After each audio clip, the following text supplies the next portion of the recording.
Welcome to Penrose Learning, where we make understanding easy. You start by preparing the skeleton. Pick a sample rate and tempo, then create either an audio or software instrument track so you can capture ideas immediately.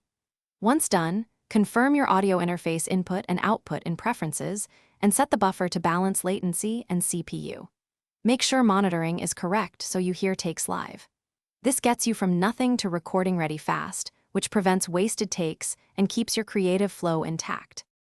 You keep momentum by using cycle mode for multiple passes, so you collect options without stopping.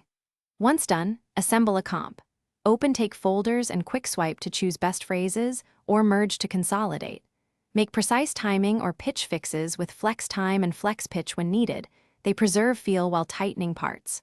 Also use the scissors and fade tools to remove clicks. This granular editing is how raw takes become polished tracks. You finish by balancing levels, using sends and aux tracks for shared reverb and parallel compression to glue elements together. Once mixed, check loudness units, LUFS, and peak meters so your bounce targets streaming or delivery specs. When ready, bounce in place or export stems. If performance hits a wall, freeze heavy instruments or increase buffer size, and make sure plugins are up to date. This single troubleshooting step often resolves glitches.